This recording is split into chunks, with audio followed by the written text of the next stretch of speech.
বন্ধুরা, শুভ সপ্তমীতে আমরা ঘুরতে বেরোলাম। আর দিদি তো ওখানে ধোঁয়া পান খেয়েছিল, আমাকেও খেতে বলেছিল, কিন্তু আমার অনেক ভয় লাগে। দেখো কিভাবে খায়।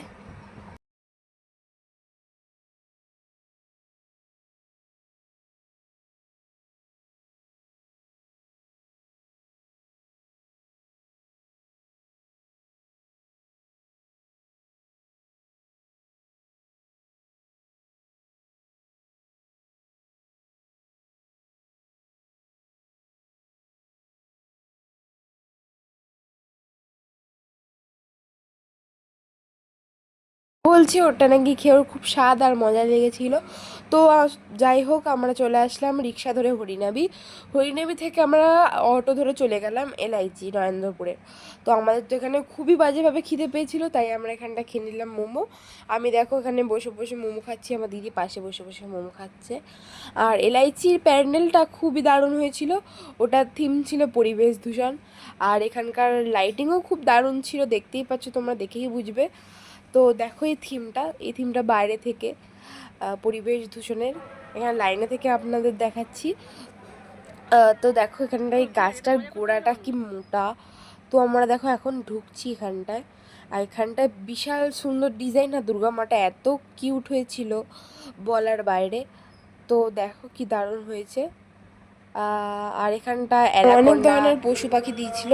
তো আমরা ওখান থেকে বেরিয়ে এলাম ঠাকুর ফাকুর দেখে। আমাকে এখানে আমার বাবা একটা বেলুন কিনে দিয়েছে, হাওয়ায় যে ওড়ে বেলুন। দেখো আমি তো খুব মজা পেয়েছি বেলুনটাকে নিয়ে, আমার খুব ভালো লাগে ঘুরতে বেরোলে এরকম বেলুন দিলে। আর দেখো আমরা এখানে গড়িয়া এসে চলে আসলাম নবদুর্গা দেখতে। দেখো এখানে লাইটিং কি দারুণ হয়েছে, আমার তো হেভি লেগেছে এখানকার লাইটিং সবার থেকে। আর এখানকার দুর্গা ঠাকুরটাকেও খুব ভালো লেগেছে। আর এখানটায় নটা নটা ঠাকুর থাকে। আর এ দেখো নটা ঠাকুর। আমার তো বিশেষ করে এই জায়গাটা দারুণ লেগেছে, এখানকার লাইটিং। দেখো এখানটায় মেলা বসেছে, তো আমরা দেখতে চলে আসলাম পঞ্চদুর্গা। তো এখানকারও লাইটিং খুব ভালোই হয়েছে। দেখো প্যান্ডেলটা আগের বছরের মতো হয়েছে, অতটাও ভালো হয়নি আমার পক্ষ থেকে। আর এখানকার ঠাকুরটা তো খুবই কিউট ছিল। আর এখানে 5খানা দুর্গা থাকে, আমার তো খুব কিউট আর প্রিটি লেগেছে। আর এখানটায় কার্তিক, দুর্গা, গণেশ সবাই আছে। আর এখানকার 5খানা রূপ আছে দুর্গা ঠাকুরের। তো দেখো আমার দিদি এখানটা খেতে এসছে পান।